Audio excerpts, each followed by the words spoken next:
Boa tarde, meus amigos da M Prado e do site Notícias Agrícolas.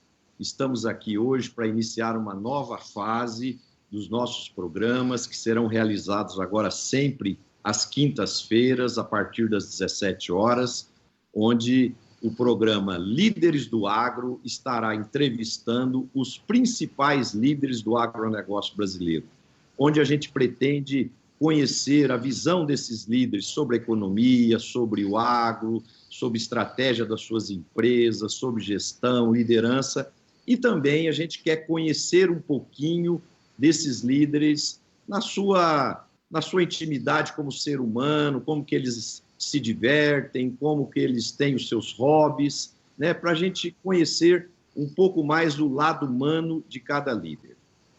E para receber aqui hoje, nós temos a honra de estar com o nosso amigo Valdemar Fischer, que é o diretor regional da Syngenta para a América Latina, um grande líder. A Syngenta é uma das principais empresas do agronegócio brasileiro. Então, para nós, Valdemar, é uma honra, um prazer recebê-lo aqui, viu? Sinta-se na sua casa. Muito obrigado, Marcelo. Boa tarde. É um prazer e uma honra estar aqui abrindo essa nova série com você. Parabéns. Uma iniciativa brilhante que eu acho que vai ter um impacto muito grande nesse nosso setor agrícola aqui no Brasil. Muito obrigado. Beleza, Valdemar. E para começar nossa troca de ideias aqui, Valdemar, a imprensa hoje divulgou alguns balanços, né? Então a gente viu aí o Bradesco com menos 40% de lucratividade em relação ao segundo trimestre do ano anterior, nós vimos a Ambev com menos 52%, saiu que o PIB americano reduziu 32,9% em relação ao mesmo período do ano passado, né? Então, a Alemanha com menos 10,1%, ou seja, é uma enxurrada de informações que, de alguma forma, preocupa o mercado, preocupa todos nós, né? E quando a gente olha para a projeção futura do nosso PIB, né, tem algumas instituições falando ao redor de 6% de redução, a gente vê o Focus do Banco Central falando em menos 5,7%, depois também tem o Bradesco falando menos 4,5%, ou seja, o FMI chegou a dizer que o Brasil vai ter menos 9,1%. Então, de uma certa forma, Valdemar, a gente vê que os economistas, a sociedade, os empresários estão muito preocupados com esse contexto, né? E crescimento negativo é sempre muito preocupante, né? Ao mesmo tempo, a gente vê o setor agro aí com grande pujança, um desenvolvimento muito importante, né? Tem outros setores também de comércio eletrônico crescendo, área de supermercados, farmácias. Eu queria saber como que você está encarando esse momento, esse contexto da economia global. Como que você acha que vai terminar isso no final do ano? Marcelo, realmente uma situação bastante difícil. A gente está passando por uma situação completamente nova, né? Eu nunca passei, em todos os meus 35, 36 anos de carreira, nunca passei por uma situação como essa. É bastante grave. Tem vários setores, principalmente o setor de serviços, de consumo, ele está sendo fortemente afetado por essa pandemia, né? E felizmente, dentro do setor agrícola, nós estamos num setor que ele foi considerado e ele é um setor essencial, não só aqui no Brasil, mas na maioria dos países do mundo, o setor agrícola é considerado um setor essencial. E a gente continuou trabalhando de forma bastante acelerada nesses últimos meses. Eu acho que nós vamos ter aí sim um impacto bastante grande nesse ano na economia, não só aqui no Brasil, mas também em outros países. A Europa está sofrendo muito, os Estados Unidos estão sofrendo muito agora. Temos aí a ameaça da segunda onda na Europa agora, a situação se colocando bastante difícil na Espanha. Então, é muito difícil nesse momento você estimar a redução do PIB nesses países, inclusive aqui no Brasil. Eu acho que sim, o impacto vai ser bastante grande, mas no nosso setor, felizmente, nós estamos num setor que ainda está em crescimento, que ainda está em franca expansão. Você deve ter visto nos últimos dias aí os resultados da balança comercial do agro, né, que foram bastante positivas, né? Então, sim, eu acho que nós estamos passando por uma situação difícil, mas eu nunca esqueço, quando eu estava nos Estados Unidos, naquela grande recessão, 2007, 2008, 2009, eu fui assistir uma palestra logo no início e o palestrante ele falou uma coisa que eu nunca esqueci, porque naquele momento os mercados estavam derretendo, estava um pessimismo tremendo, e ele falou assim, olha gente, o mundo só acaba uma vez, e não vai ser agora. Então, vamos ter calma, vamos manter a calma, vamos ver o que tem depois, o que vai acontecer depois, para a gente poder se preparar para a seguinte onda, para o que vai acontecer depois de passar essa onda toda de pessimismo. Eu acho que nós estamos na mesma situação, né? Estamos passando por uma situação muito difícil agora, tem uma onda de pessimismo muito grande no mundo todo, no setor econômico em geral, mas nós temos que pensar no futuro, o que vai acontecer depois e como é que a gente vai se posicionar agora para aproveitar essas oportunidades que vão aparecer com certeza lá na frente. Eu acho que toda essa situação, né, Valdemar, dá para nós uma oportunidade da gente refletir um pouquinho como que a gente pode fazer diferente, como que a gente pode se reinventar, como que a gente pode criar novas soluções, novos produtos, novos serviços, porque a adversidade, ela é doída, ela é sofrida, mas ela permite que o ser humano, que as instituições, que as organizações possam evoluir, né? Eu queria saber de você, como você administra hoje toda a América Latina, como que você vê o Brasil assim em relação à Argentina, México, Colômbia, Peru, por exemplo? Eu tenho acompanhado os dados aí da pandemia e a gente vê que o Peru tem sofrido muito, né? A Argentina agora começou um crescimento maior da pandemia, o próprio México tem sofrido. Como você tem sentido, como líder de uma empresa que atua em toda a América Latina, onde estão os impactos mais fortes assim que vocês têm sentido?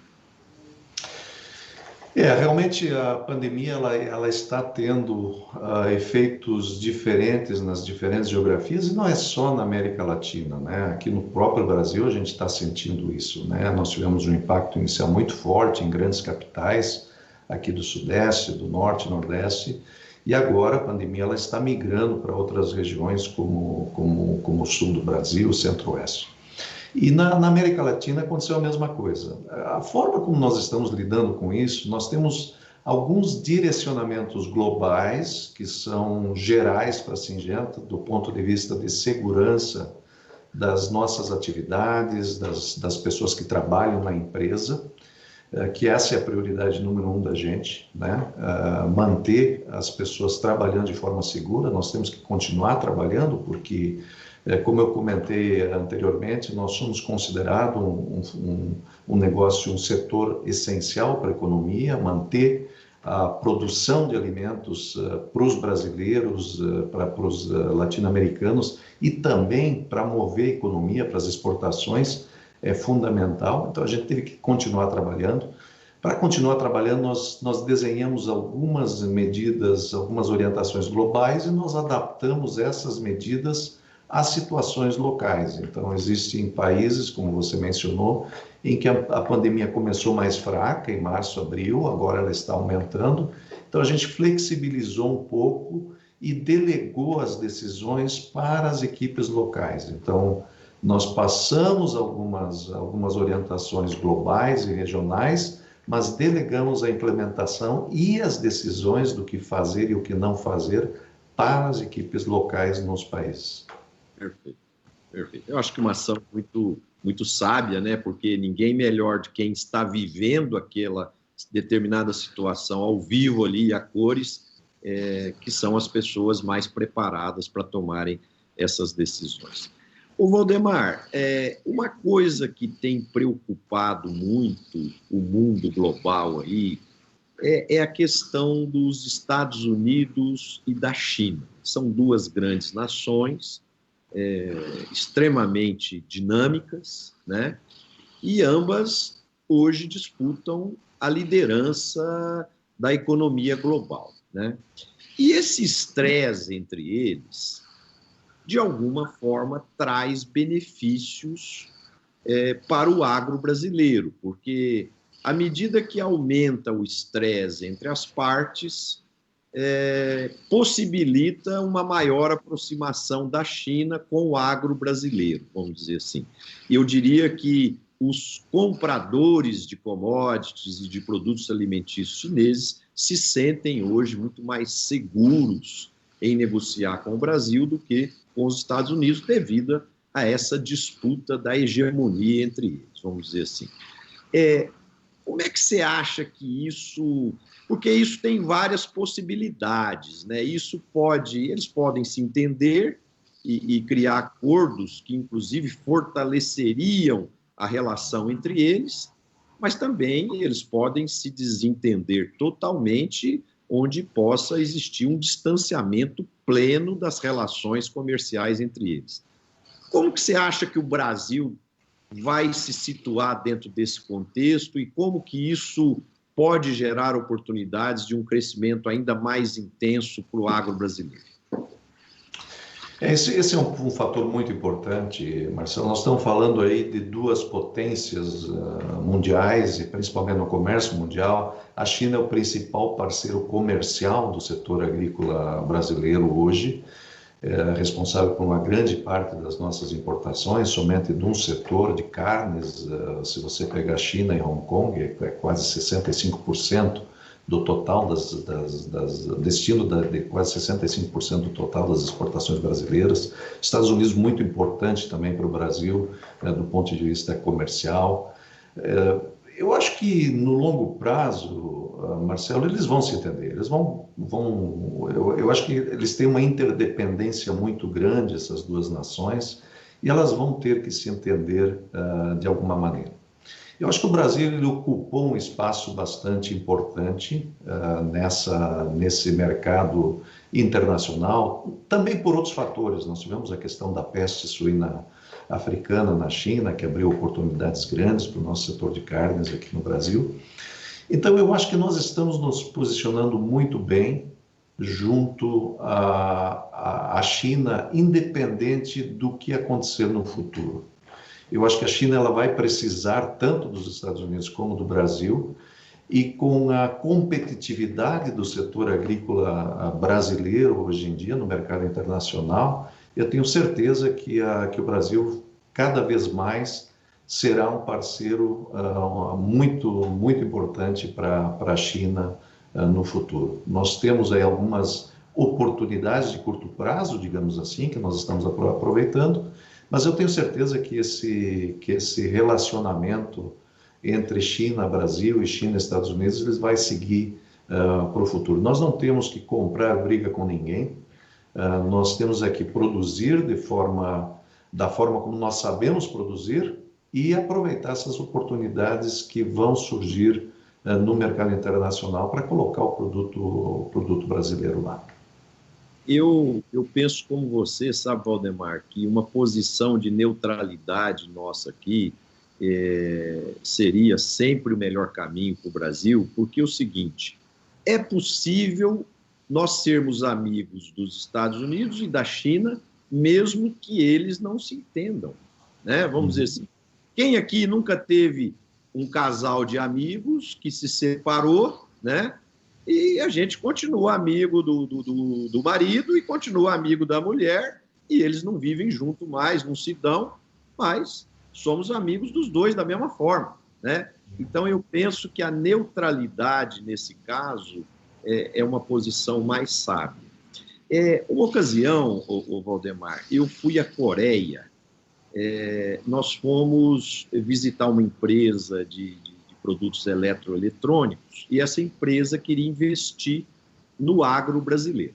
E aí eu fiz uma pergunta para o presidente dessa empresa. Falei para ele, escuta, Como que o senhor, presidente de uma empresa de eletroeletrônica, tem interesse de investir no agro, no Brasil, e como minoritário? Ele falou, sabe por quê? Por uma questão muito simples. Eu estou preocupado com a segurança alimentar.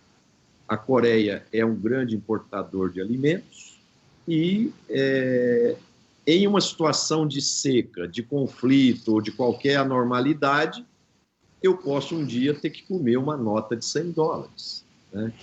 Então, se há algum tempo atrás eles já tinham, os países da Ásia, países do Oriente Médio, já tinham uma preocupação muito grande com a segurança alimentar, eu penso que a partir da pandemia isso vai ficar ainda mais exacerbado.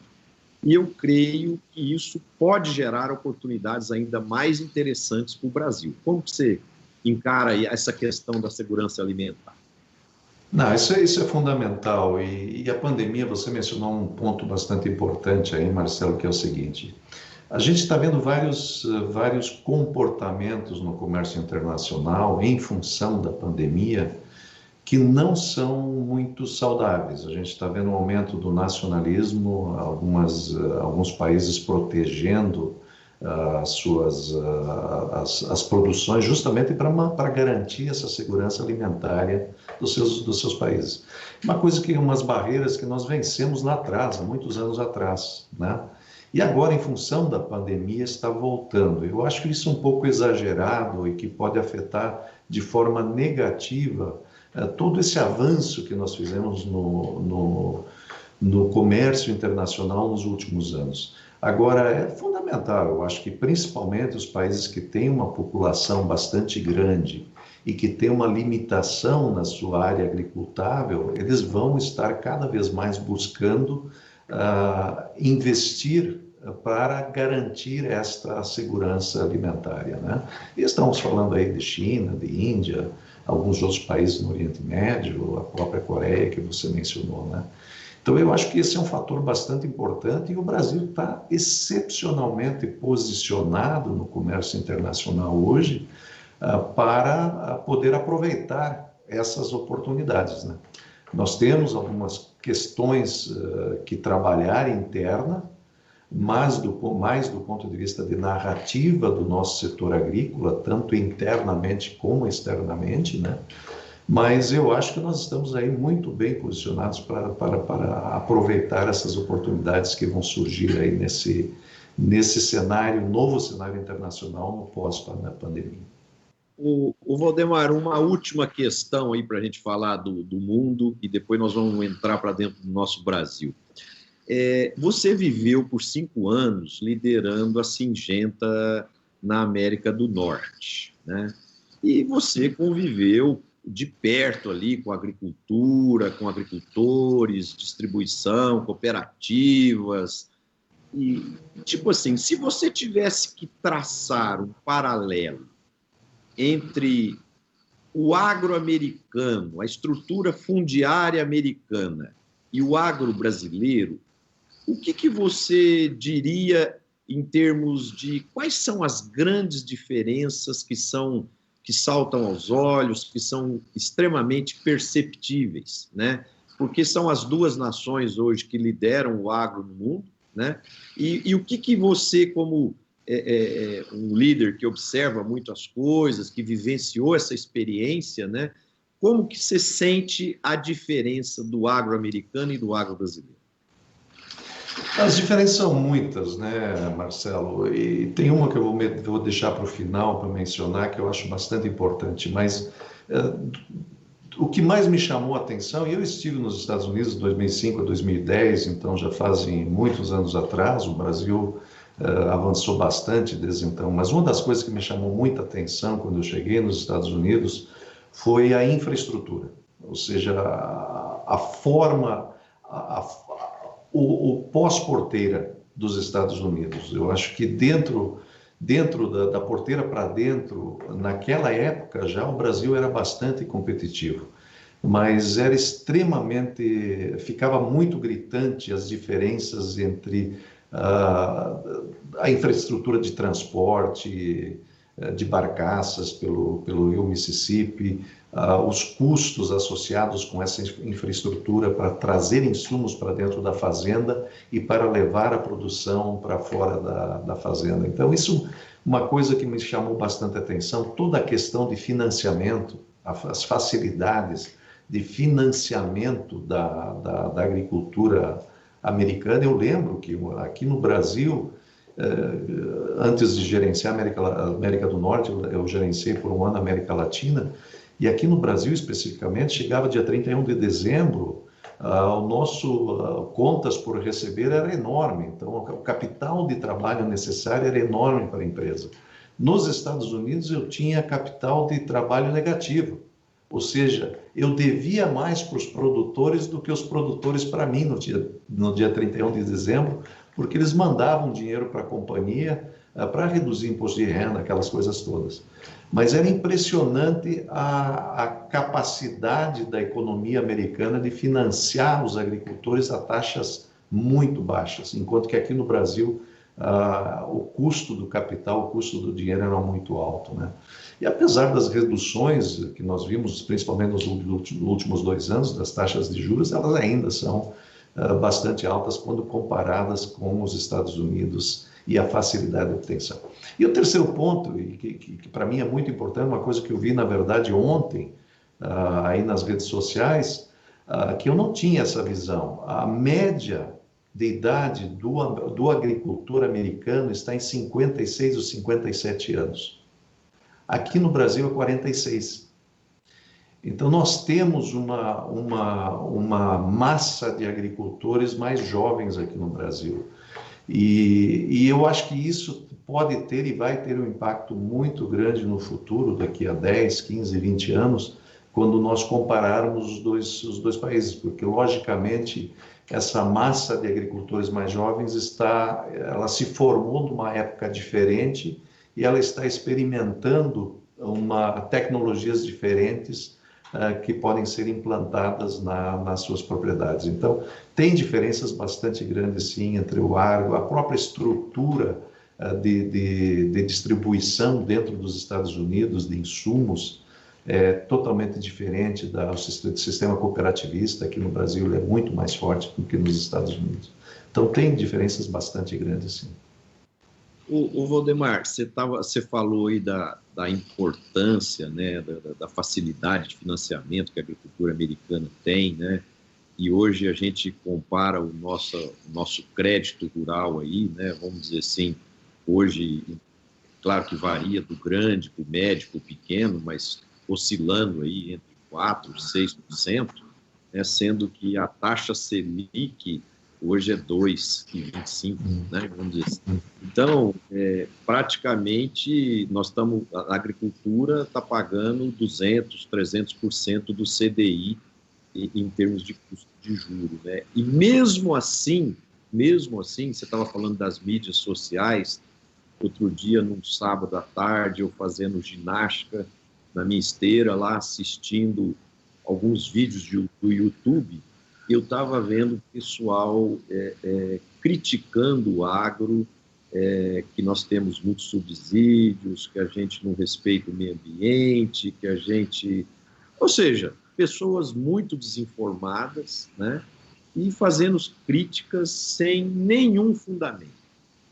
Agora, a posição que eu tenho tido hoje, Valdemar, é que nós precisamos, nós no agro, nós temos um defeito crônico, que a gente se comunica só entre a gente, né? Então, você marca um gol aí, você conta para mim, eu marco um gol aqui, conto para o outro colega, mas a gente vai comunicando somente dentro do agro. O que você acha que o setor deveria e poderia fazer? Eu não vou dizer para melhorar a imagem, eu vou dizer para que a sociedade como um todo tivesse uma visão da verdade do agro. Aquilo que nós somos bons, aquilo que nós temos falhas, aquilo que nós precisamos melhorar, porque o que a gente percebe é uma visão totalmente distorcida, né? Então, como você acha que o agro deveria se comunicar com a sociedade para melhorar isso? Esse é um ponto fundamental para mim, Marcelo. Em voga agora. Nós temos visto isso bastante, tanto nas mídias sociais como na grande imprensa internacional, todos os ataques à agricultura brasileira. Esse ponto ele foi bastante amplamente discutido ano passado no nosso evento, o evento que a Syngenta patrocinou em junho do ano passado, o Anagro. E a gente discutiu exatamente esse ponto, ou seja, como nós podemos aproximar mais o campo da cidade e como nós podemos vender melhor a imagem do Brasil lá fora, do setor agrícola brasileiro lá fora, né? E eu acho que essa pandemia, Marcelo, ela vai ajudar a gente um pouco. Eu acho que a cidade está percebendo a importância do setor agrícola novamente. E eu tenho visto isso bastante na própria televisão, nos noticiários, nas mídias sociais. Você lembra, no início da pandemia, chegou a faltar em alguns supermercados, chegou a faltar alimentos, porque as pessoas estavam indo lá e comprando tudo que podiam para se prevenir de uma potencial falta de alimentos, né? Então, eu acho que a gente tem que se enfocar nas coisas que nós fazemos bem. Existem muitas coisas dentro do agro, a maioria das coisas que a gente faz são muito bem feitas. Nós temos muita coisa boa para mostrar para o público, tanto interno como externo, né? E a gente tem que trabalhar nessa narrativa, e nós temos que investir um pouco mais nisso. Eu acho que essa pandemia, ela deu essa oportunidade, esse próprio bate-papo que nós estamos tendo agora. Eu tenho certeza que muita gente de fora do agro vai estar vendo isso, vai estar tendo acesso a essa conversa. Então, eu acho que é isso, é ficar insistindo. Eu acho que o Ministério da Agricultura, o governo brasileiro, tomou uma iniciativa muito importante agora esse mês, com a divulgação de 3 vídeos muito importantes, mostrando a grandeza do agro brasileiro, né, e como a gente produz de forma sustentável aqui dentro do Brasil, né? Então, acho que a gente tem que trabalhar isso, usar os nossos contatos que nós temos lá fora para continuar fazendo essa interação com os diferentes stakeholders, com as diferentes pessoas que a gente interatua, e deixar de falar só dentro do agro, né? Fazendo evento para a gente mesmo e convidando sempre as mesmas pessoas. Vamos falar um pouquinho agora, Valdemar, de tecnologia, né? As tecnologias novas estão chegando de forma cada vez mais intensa, né? E o mundo digital está aí, né? Vamos dizer assim.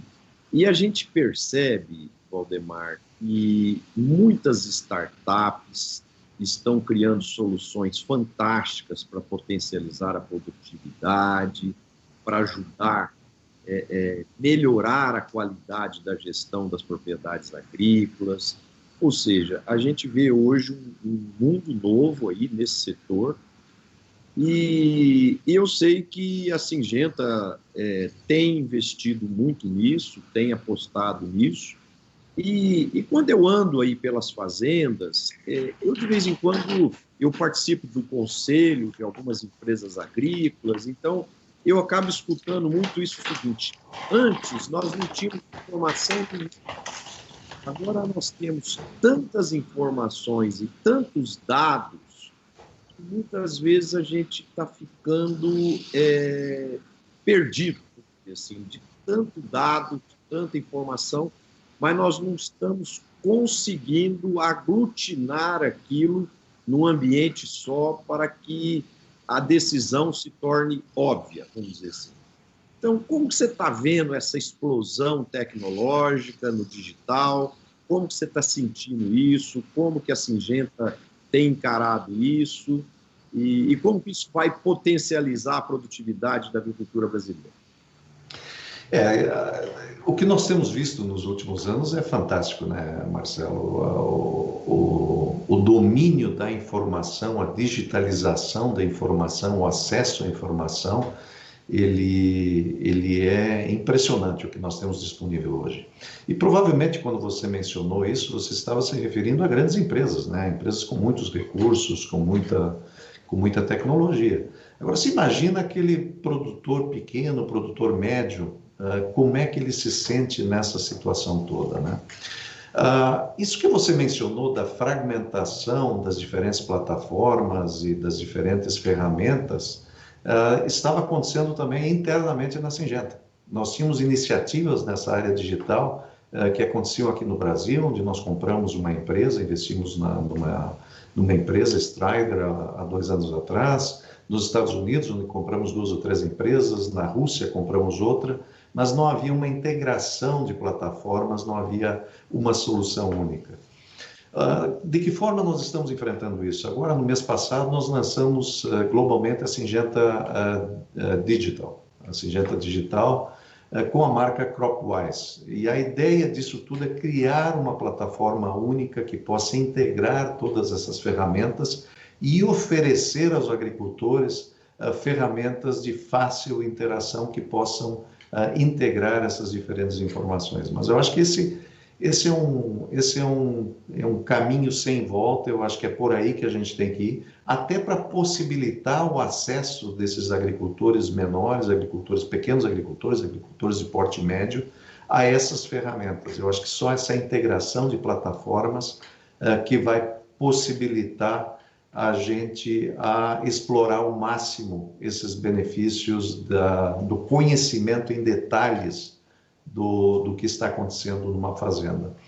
Agora, existe um tema fundamental para mim, Marcelo, que é a questão, outra vez, da infraestrutura, né? Nós temos ainda uma deficiência muito grande dentro do Brasil na questão de acesso à internet, por exemplo, né? Então, nós vamos ter que, aí onde os governos, tanto municipais, como estaduais, como federal, eles podem nos ajudar bastante, porque criar os elementos para atrair capital, para investir na expansão da internet no campo vai ser fundamental para a gente explorar ao máximo essas tecnologias e, mais do que isso, permitir que essa tecnologia seja acessada também por esses pequenos e médios produtores. Com certeza. E só lembrando, né, Valdemar, que o sucesso da Apple veio na capacidade que a Apple teve de transformar coisas complexas em simples e fazer com que qualquer pessoa com muito pouco conhecimento, né, consiga manejar bem um iPhone aí e tirar dele 90%, 100% de tudo que ele pode oferecer, né? Então, eu acho que quem está nos assistindo, que trabalha com tecnologia, é muito importante se preocupar com a simplicidade e a objetividade da informação para que ela se torne de fácil acesso, de fácil interpretação, para que o usuário tenha prazer em usá-la, né? Então, eu acho que isso é um ponto extremamente importante e foi esse um dos fatores que levou a Apple a ter esse sucesso que ela tem, né? E eu mesmo posso dar um depoimento meu pessoal, devido à perda minha da visão, né? Quer dizer, o iPhone se preocupou até com isso, né? Vamos dizer assim, ele criou modelos de acessibilidade que possibilita, por exemplo, hoje eu manejo um smartphone da Apple com 99% da capacidade, como se eu não tivesse nenhum tipo de limitação, né? Então, isso ajuda com que o produto tenha êxito e seja bem sucedido. O Valdemar, a Syngenta publicou agora no primeiro semestre dela, né, foi resultados bastante importantes, um faturamento crescendo aí, vamos dizer assim, 5%, o lucro cresceu 7%, o EBITDA cresceu 15%, são números bastante positivos, né, nesse primeiro semestre. E quais são os grandes desafios da companhia hoje, para o futuro? Como que você está encarando aí esse momento e quais são os grandes desafios que você pode compartilhar conosco? Realmente nós apresentamos um primeiro semestre bastante positivo, Marcelo. Nós tivemos resultados positivos em todas as regiões. Nós temos 4 regiões a nível global, mais a China, e em todas elas nós tivemos um crescimento do nosso negócio, em média 5%, no setor de proteção de cultivos, 6%. Então, resultados bastante bons. Antes de falar dos desafios, que são muitos, eu gostaria de falar um pouquinho também das oportunidades que nós estamos vendo. Alguns meses atrás, no início do ano, a gente anunciou a formação do Grupo Syngenta, né, que ele integra os ativos agrícolas, tanto da ChemChina como da Sinochem, que são as 2 maiores empresas químicas da China, né? E aí nós temos a Syngenta e decidimos gerenciar esses negócios em 4 grandes negócios. Um é a Syngenta Proteção de Cultivos, o outro a Syngenta Sementes, o outro a Adamar e finalmente a Syngenta China, que integra todos os negócios. E para mim isso é muito importante, porque ele coloca dentro do mesmo grupo econômico, mesmo grupo químico, digamos assim, a capacidade de inovação da Syngenta, né, com todas o investimento que a gente faz, quase 2 bilhões de dólares anuais em pesquisa, com a capacidade de produção na China de grupos como ChemChina e Sinochem, né? Além da agilidade que tem a Adamar, uma empresa como a Adamar, e o posicionamento que a Adamar tem na China e em próprio Israel e partes da Europa. Então, eu acho que isso é um fator muito positivo e ainda tem muito para agregar aos nossos clientes. E vai trazer muitas oportunidades, e são oportunidades que nós começamos a aproveitar agora já nesses resultados que nós anunciamos agora no início, na primeira metade desse ano. Como grandes desafios, eu acho que nós temos vários que são comuns a todo o setor. Por exemplo, o que está acontecendo na Europa, né? A Europa ela está numa linha de proibir muitos produtos químicos sem muita ciência por trás, usando mais aquela questão do princípio da precaução, se pode causar, se talvez cause problema, eu vou proibir.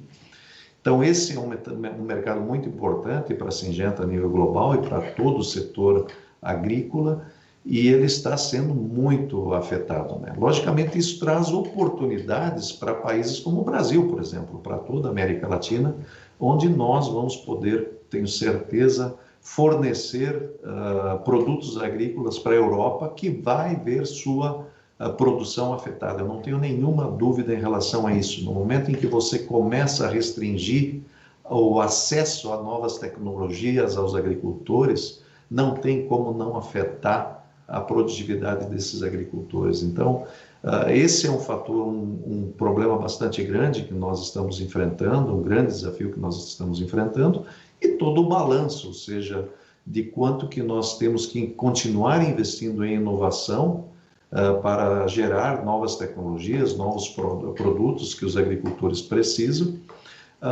em relação às restrições e às dificuldades de trazer essas tecnologias para o mercado.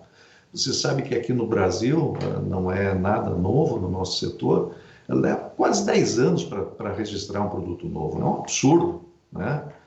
Tem um produto que eu acabo de submeter a registro aqui no Brasil agora, um inseticida novo, um perfil toxicológico excelente, pode trazer muitas vantagens para o agricultor brasileiro, e se for de forma normal, esse produto vai estar disponível para o agricultor brasileiro daqui a 7, 8, 10 anos. Na Argentina, eu submeti em dezembro, na metade do ano que vem, esse produto vai estar disponível para os agricultores argentinos. Então, esse é um grande desafio que nós enfrentamos, que a nossa indústria enfrenta. O Valdemar, essa questão aí é uma questão que tem criado muita polêmica na mídia, né? Então a gente vê muitos jornalistas que não conhecem o assunto com profundidade, né? Emitindo pareceres bastante equivocados. Então, por exemplo, eu sou agrônomo, né? Eu, quando comecei a minha vida profissional, eu me lembro que se tratava uma semente de milho, se um pássaro viesse, comesse aquele milho, ele morria, e se um urubu viesse comer o pássaro que morreu, ele também morria, né? Vamos dizer assim, uma coisa horrorosa lá atrás, no passado, o nível de toxicidade dos produtos, né? Isso evoluiu tanto, hoje os produtos são tão mais adequados em relação ao homem, em relação à natureza, em relação aos animais, né?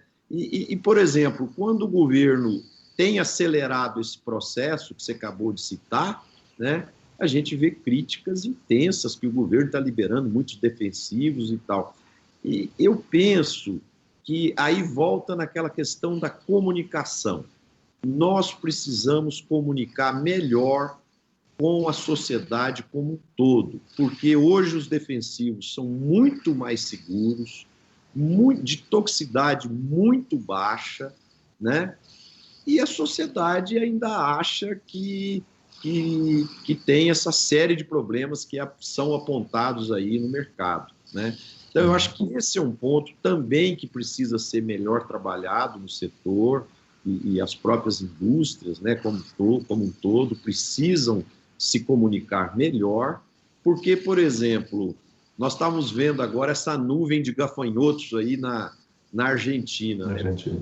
Todo mundo preocupado, quer dizer, onde o inseto passa, ele destrói tudo. Quer dizer, então é o seguinte, a pessoa que critica um defensivo, eu acho que ela nunca teve uma horta em casa, ela nunca teve um vaso, porque a gente sabe o que um fungo, um inseto, uma bactéria, um vírus é capaz de causar com as plantas, né? Então, eu acho que esse é um ponto também que a sociedade precisa ter mais informação para compreender isso de uma forma mais justa. Exatamente, não, é exatamente esse o ponto, Marcelo. Eu acho que a gente tem que fazer um trabalho melhor e a CropLife Brasil aqui tem insistido muito nisso. Nós temos que informar melhor o que a gente está fazendo, a segurança dos produtos, das tecnologias, porque não são só defensivos, toda a parte de melhoramento de sementes também, né, os próprios produtos biológicos que estão vindo aí, que estão em crescimento. Eu acho que tem muita coisa que a gente está fazendo em que a percepção do público em geral é bastante equivocada, né? Eu acho que tem que ter um amplo debate, e está havendo, nós temos aí projetos de lei aí na Câmara que vão modernizar esse setor, e eu acho que eles são fundamentais, é fundamental que eles sejam discutidos amplamente, mas finalmente votados e tomada uma decisão. Acho que a sociedade ela tem que se definir. Como eu mencionei, na Europa, a Europa está indo por um caminho em que vai afetar a produção, não tem jeito, né? Se você reduz a tecnologia disponível, você vai acabar afetando a produtividade, né? Então, eu acho que é por aí. Outra vez, eu acho que essa pandemia que a gente está passando no setor de saúde, ela vai trazer uma discussão um pouco melhor sobre essa questão. Você está vendo aí, nós estamos vendo uma série de medicamentos que estão sendo consumidos pela sociedade em geral por questão de necessidade, não é porque elas querem tomar essa medida, é porque prevenção não tem todos os estudos e tal. No nosso setor é o contrário. É amplamente estudado, é amplamente. Nós temos anos e anos de pesquisa, 200, 300 milhões de dólares que são investidos em cada molécula antes de trazer essas moléculas para o mercado. E mesmo assim as pessoas têm uma preocupação que muitas vezes é infundada, né? Ô Valdemar, o sucesso do agro brasileiro trouxe um fenômeno muito interessante, vamos dizer assim. Hoje nós temos muitos grupos financeiros internacionais, nós temos muitas empresas internacionais vindo para o Brasil e alguns setores estão vivenciando um processo de internacionalização intenso, um processo de concentração também bastante rápido, né? E a distribuição de insumos agrícolas é um desses setores que tem passado por um grande processo aí de concentração e internacionalização ao mesmo tempo. Segundo os estudos nossos lá na Emiprado, nós estamos observando hoje a construção cerca de 8 grandes plataformas de distribuição no Brasil.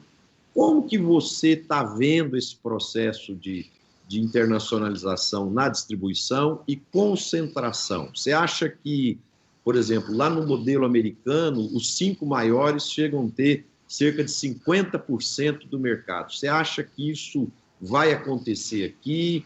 Vai ter o mesmo fenômeno ou aqui vai ser diferente?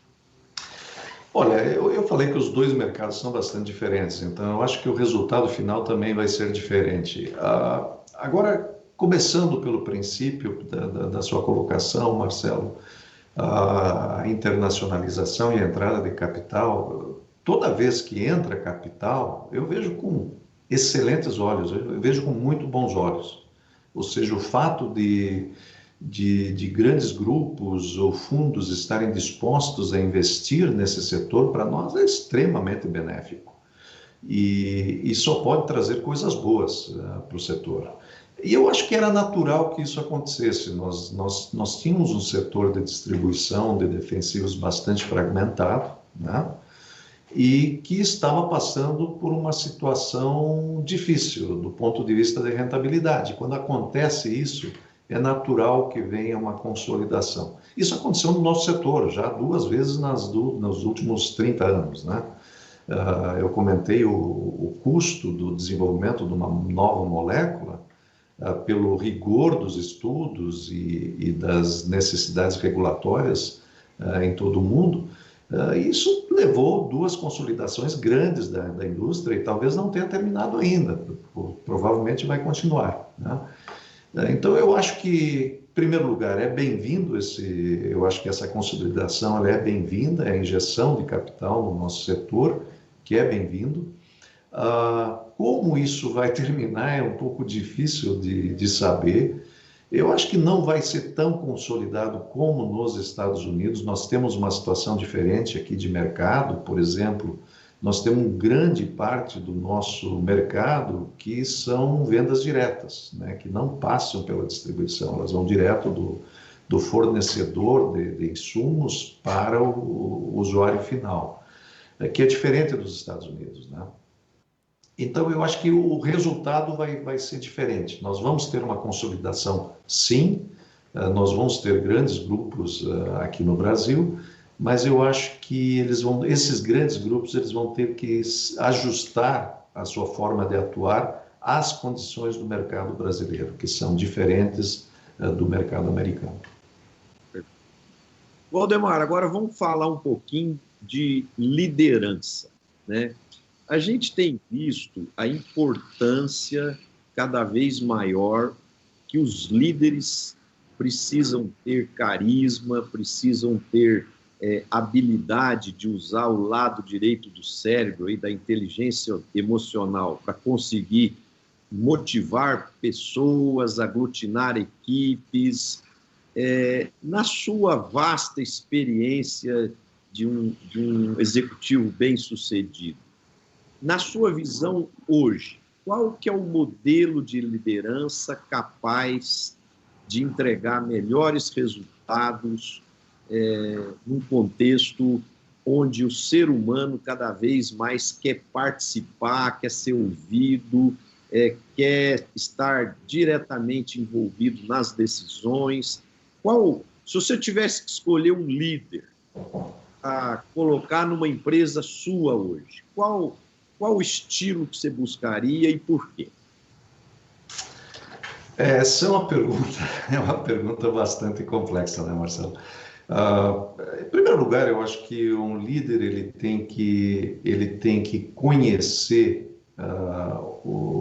eu estou falando especificamente do nosso negócio agora, né? Eu gostaria que esse líder conhecesse o negócio, que ele tivesse uma visão inspiradora e que levasse essa empresa ao sucesso. Para mim, o maior motivador das pessoas é o sucesso, né?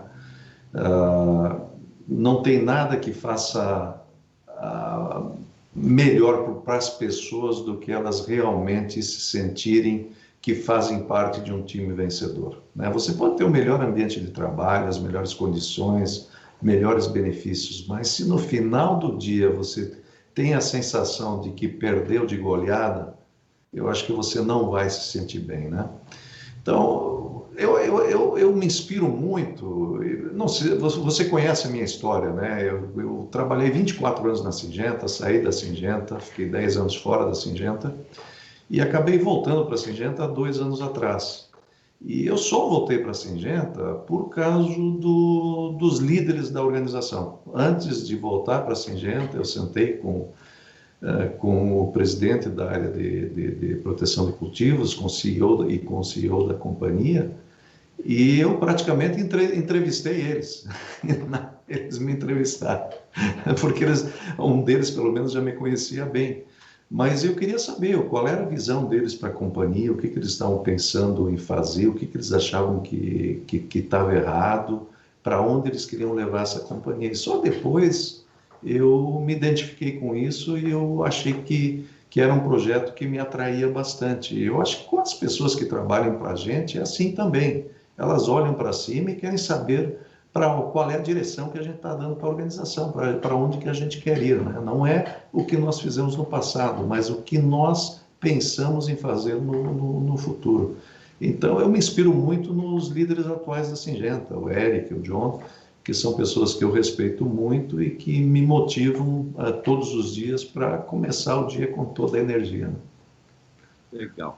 O Valdemar, eu tenho observado que um dos grandes problemas de um ponto que nós precisamos trabalhar no agro e melhorar é as questões de gestão, principalmente dentro da propriedade rural. Nós lá na Emiprado fizemos um estudo que 20% dos grandes agricultores têm bons processos de gestão e dos pequenos e médios apenas 5% consegue chegar no nível de excelência aí na área de gestão.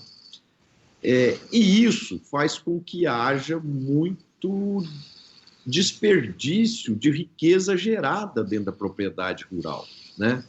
E aí, nós fomos analisar os eventos que acontecem aí no mercado. Outro dia a gente pesquisou os 12 maiores eventos do agro e a gente chegou em apenas 3% dos temas são ligados à gestão. Na sua visão, primeiro, você concorda com isso? E segundo, o que nós poderíamos fazer para sensibilizar toda a cadeia produtiva que gestão é um negócio extremamente importante para que a gente possa gerar riqueza e, ao mesmo tempo, reter essa riqueza e não deixar isso voar pela ineficiência?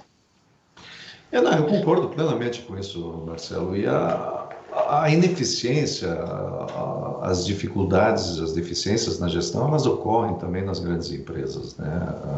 A gente percebe isso, mesmo numa empresa do tamanho da Syngenta, onde nós temos aí quase 28 mil colaboradores a nível mundial, nós temos excelentes pessoas, excelentes processos e uma excelente plataforma de treinamento e ferramentas de gestões excepcionais. A gente ainda vê bastante deficiência. No final do dia, depende das pessoas, né?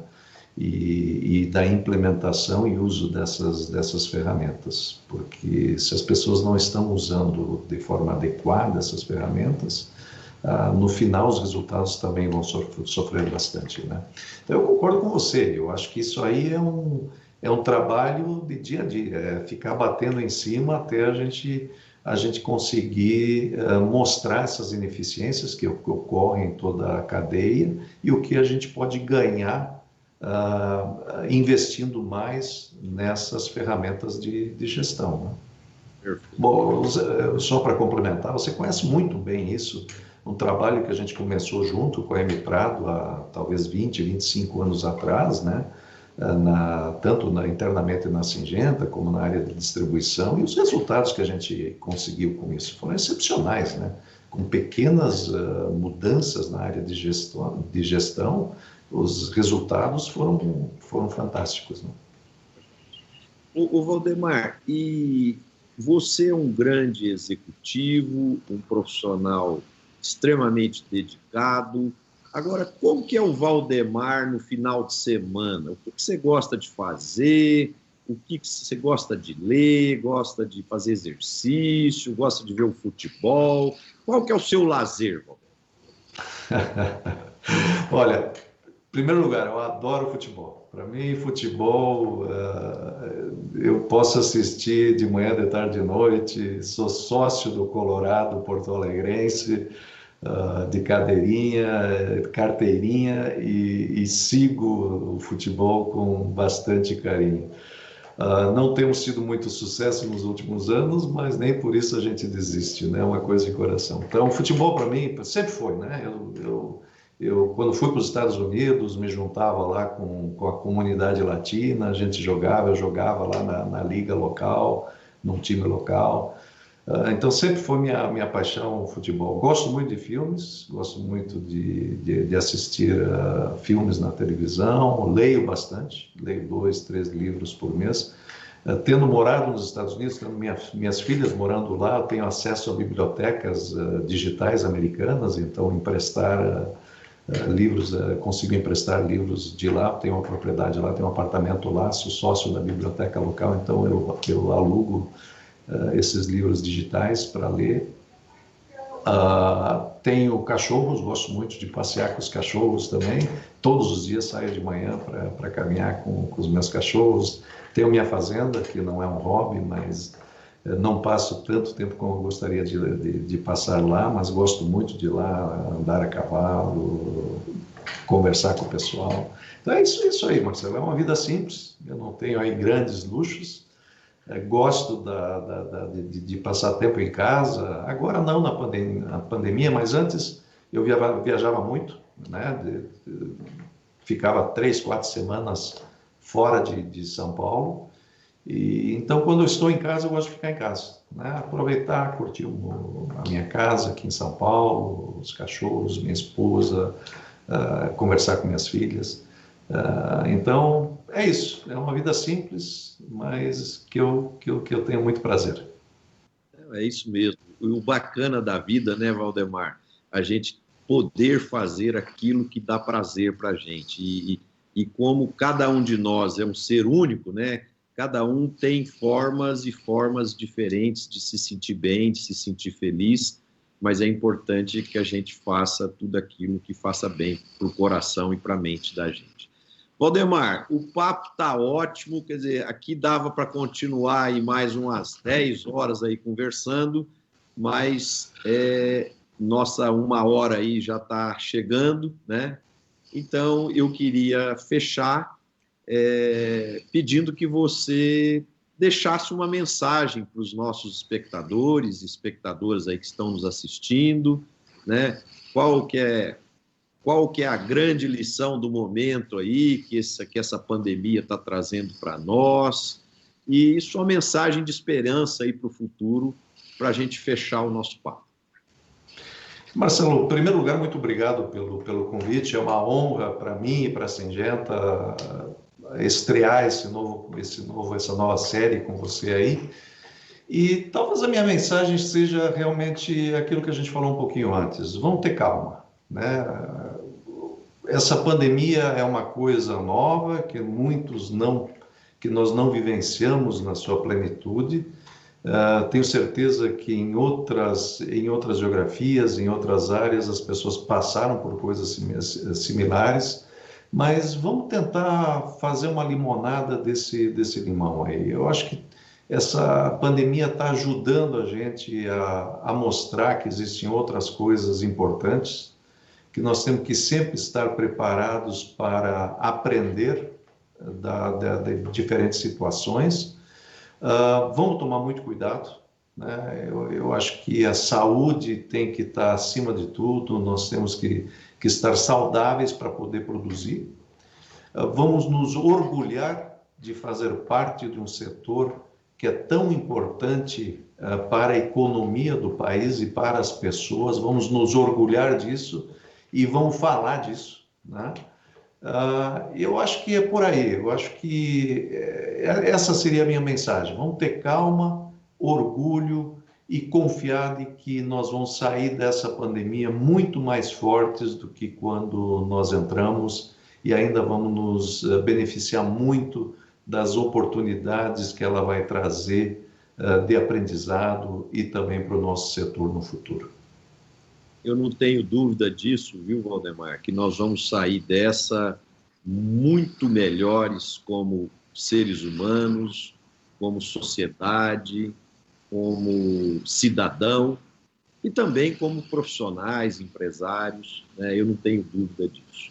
Eu queria agradecer muito o seu tempo, o seu carinho conosco, e em nome da M Prado e do site Notícias Agrícolas, eu quero agradecer também a presença dos amigos e amigas que ficaram até agora nos assistindo, e gostaria de lembrar, para quem não pôde assistir esse bate-papo, que ele estará disponível no YouTube da M Prado e do site Notícias Agrícolas. Uma boa noite a todos e obrigado aí, Waldemar, e obrigado aos nossos internautas. Um abraço a todos e até quinta que vem. Obrigado, Marcelo, e boa noite. Boa noite, Waldemar.